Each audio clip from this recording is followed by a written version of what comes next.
दोस्तों, कहा जाता है कि मुश्किल वक्त में पता चलता है कि आपका असली साथी कौन है। ऐसे में कुछ लोग जब परेशानियों का शिकार हो जाएं और वालिदैन का प्यार ना मिले तो उनको जानवर अपने पास सहारा देते हैं और फिर ये लोग असली टार्जन की तरह इन जानवरों के बीच पलना शुरू हो जाते हैं। इन लोगों में कुछ ऐसे लोग भी शामिल हैं जो इंसानों की तरह जीना ही भूल गए और जानवरों की तरह रहना शुरू कर दिया। तो चलिए आज की इस वीडियो में आपको 7 ऐसे हैरानकुन लोग दिखाते हैं जिनकी परवरिश जानवरों ने की है। सुजीत कुमार। दोस्तों, सुजीत कुमार को चिकन बॉय भी कहा जाता है क्योंकि ये मुर्गियों की तरह ही चलता फिरता और बोलता था। पहली बार ये फिजी में 1978 में लोगों को मुर्गियों के दरमियान मिला था, जहां इसके ग्रैंडफादर ने इसे बंद किया होता है। दरअसल सुजीत की वालदा ने खुदकुशी कर ली, जबकि सुजीत के बाप को किसी ने कत्ल कर दिया था और सुजीत को मुर्गियों ने पालना शुरू कर दिया। 4 साल मुर्गियों के दरमियान रहने के बाद आखिरकार 8 साल की उम्र में सुजीत वहां से भाग निकलता है और रोड के ऊपर इसे लोग पकड़ लेते हैं। सुजीत बिल्कुल मुर्गियों की तरह उछल कूद रहा था और इसकी आवाज भी मुर्गियों की तरह निकलती है और ये मुर्गियों की तरह खाता हुआ देखा जा सकता है। लोग सुजीत को देखकर बहुत परेशान हुए कि आखिर इसे क्या हो गया है, क्योंकि इसकी उंगलियां पीछे की तरफ मुड़ चुकी थी और मुर्गियों के पंजे की तरह बन चुकी थी। सुजीत को जब इदारों ने अपनी हिफाजत में ले लिया तो सबका यही ख्याल था कि ये अब ठीक हो जाएगा, मगर ये उल्टा बीमार हो जाता है और इसके अजीब रवैये की वजह से इसे बेड के साथ बांध दिया गया। इदारे के लोग इसे 20 साल तक बेड के साथ बांध कर रखते हैं। 30 साल मुसलसल अजियत की जिंदगी गुजारने के बाद एलिजाबेथ नामी एक औरत सुजीत को अपना लेती है और इस पे रहम खाते हुए इसे अपने घर ले जाती है। इस मर्तबा पहली बार सुजीत को अच्छा महसूस होता है और ये आहिस्ता आहिस्ता बेहतर होना शुरू हो जाता है। Number 6, Oksana Malaya. दोस्तों, ओक्साना मलाया यूक्रेन की रहने वाली एक लड़की है जो बहुत छोटी उम्र में मुश्किलात में घिर जाती है क्योंकि इसके वालिदैन नशा करते थे और वो ओक्साना को छोटी उम्र में ही अकेला छोड़ गए। ये बच्ची रेंगते हुए साथ वाले कुत्तों के पास पहुंच गई। तन्हाई की शिकार ओक्साना कुत्तों के दरमियान सुकून महसूस करना शुरू कर देती है। 3 साल की उम्र में कुत्तों ने इसे पालना शुरू किया था और जब ये लड़की इदारों को मिली तो इसकी उम्र 8 साल हो चुकी थी। 5 साल मुसलसल कुत्तों के साथ रहने की वजह से ओक्साना इंसानी जुबान नहीं बोल सकती थी, हत्ता कि ये कुत्तों की तरह भौंकना जानती थी।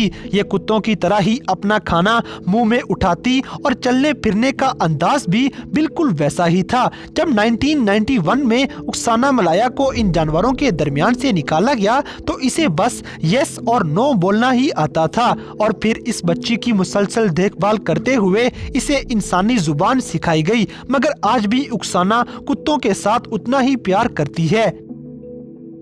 The case of Oksana Malaya is a key illustration of these issues. The facts behind her story are few. Nonetheless, Oksana and other children like her have lessons for human development. Number 5, प्रावा। दोस्तों, Russia का रहने वाला ये बच्चा 2008 में परिंदों से भरे हुए एक कमरे में पाया गया। प्रावा की उम्र तब 7 साल थी और ऐसे लग रहा था जैसे इसकी मां ने एक पालतू परिंदे की तरह अपने बच्चे को पिंजरे में बंद किया हुआ है। प्रावा इन परिंदों के साथ अपने दिन गुजारना शुरू हो जाता है और इसका नतीजा ये निकला कि प्रावा को इंसानी जुबान भूल गई और ये परिंदों की तरह बोलना शुरू हो जाता है। ये बोलने की बजाय परिंदों की तरह चहचहाना शुरू कर देता है। खुशकिस्मती से प्रावा फिजिकली ठीक था और फिर इसे चाइल्ड केयर में रखने के बाद आहिस्ता आहिस्ता इंसानी जुबान और तरीके सिखा दिए गए। परिंदों ने इस बच्चे की बड़े प्यार से परवरिश की थी।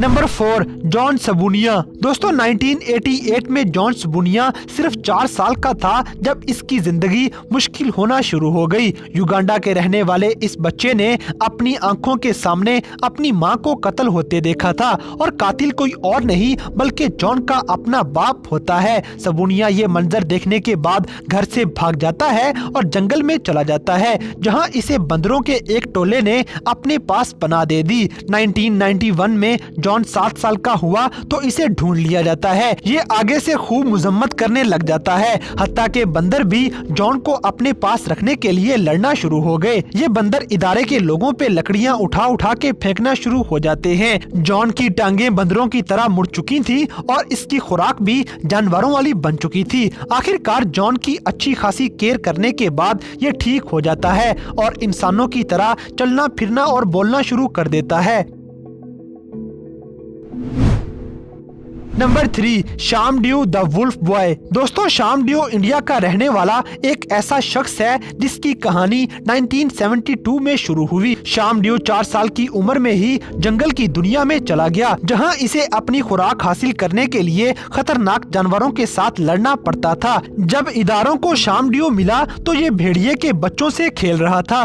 ड्यू के दांत नुकीले और लंबे हो चुके थे, इसका रंग काला हो चुका था और इसके लंबे नुकीले नाखून बिल्कुल भेड़ियों की तरह बन चुके थे, जिनकी मदद से ये मुर्गियों का शिकार करना पसंद करता है और इसे भेड़ियों की तरह खून की तलब भी होती है। भेड़िए जिस तरह ड्यू को पालते गए वो वैसा वैसा बनता चला गया। इसे भेड़ियों और कुत्तों की जुबान भी आना शुरू हो गई। आखिरकार ये 1985 में मौत का शिकार हो जाता है।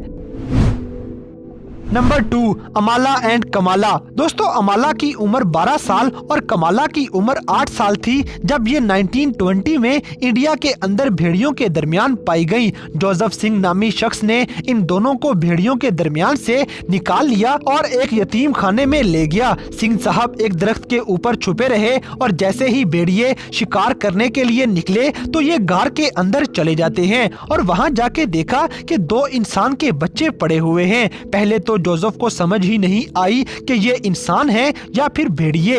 ये दोनों बच्चियां एक दूसरे के साथ चिपक के सोई हुई थी। इन्होंने अपने कपड़े भी फाड़ लिए थे और ये भेड़ियों की तरह ही आवाजें निकालती थी। इनको इंसानी जुबान नहीं आती थी और इनकी सूंघने की हिस्स, अंधेरे में देखने की ताकत और सुनने की हिस्स बहुत तेज हो चुकी थी और ये भेड़ियों की तरह कच्चा गोश्त खाती थी। जब तहकीकात की गई तो पता चला कि अमाला और कमाला की हड्डियां भी भेड़ियों की तरह मुड़ चुकी हैं और ये पूरी तरह भेड़ियों जैसी बन चुकी हैं। ना ये इंसान की तरह कपड़े पहनना पसंद करती हैं और ना ही इनको खाना पका के खिलाया जा सकता है। जब मजीद तहकीकात की गई तो पता चला कि ये दोनों लड़कियां आपस में बहनें भी नहीं हैं, जिसका मतलब ये था कि एक मादा भेड़िए ने इन दोनों बच्चों को मुख्तलिफ जगहों से उठाया है और अपने पास पालना शुरू कर दिया है। भेड़ियों ने इन बच्चियों को इतना प्यार दिया था कि ये इंसानों के दरमियान जाते ही बीमार हो गई और अमाला 1921 में मौत का शिकार हो गई, जबकि कमाला 1929 में ट्यूमर की वजह से मर जाती है। Number 1, Tippi Degre. दोस्तों, अब आपको पूरी वीडियो का सबसे खास हिस्सा दिखाते हैं, जिसमें एक तस्वीर में लड़की चीते के साथ नमीबिया के अंदर बैठी हुई है। छोटी सी बच्ची चीते के गले में बांधी हुई है। ये तस्वीर वाकई बहुत हैरानकुन है और आपको बताते चलें कि ऐसी ही एक लड़की हकीकत में भी पाई जाती है, जिसने अपनी जिंदगी का बहुत सारा हिस्सा चीतों के दरमियान गुजारा है। इस बच्ची का नाम टिपी डैगर है। 1920 में टिपी की पैदाइश के बाद इसके माँ बाप फ्रांस को छोड़कर नमीबिया की तरफ आ गए, जहां लातादाद जंगली जानवर मौजूद होते हैं। जब टिपी 1 साल की हुई तो इसका बेस्ट फ्रेंड एक हाथी बन जाता है और अबू नामी इस हाथी का टिपी के साथ सच्चा प्यार आप खुद देख सकते हैं। अगर आप अभी भी हैरान नहीं हुए तो आपको बताते चलें कि उस एरिया में एक चीता भी मौजूद था जो टिपी का बेस्ट फ्रेंड बन जाता है। देखने वाले की तो जान ही निकल जाती है कि चीता कहीं मासूम सी बच्ची पे अटैक ना कर दे, लेकिन अभी तक ऐसा कोई भी केस सामने नहीं आया है। जिस उम्र में बच्चे स्कूल जाया करते हैं, टिपी उस उम्र में चीते, हाथी और जंगली जानवरों के साथ दोस्तियां कर रही थी। ये ऑस्ट्रिच के ऊपर सवारी करते हुए भी देखी जा सकती है। जंगल में कोई भी ऐसा जानवर नहीं होगा जो टिपी का दोस्त ना बना हो। टिपी की जानवरों के साथ तस्वीर देखकर आप अंदाजा लगा सकते हैं कि जंगली जानवर कितने प्यार से इस बच्ची को पाल रहे हैं। ये दुनिया की असली टार्जन मानी जाती है।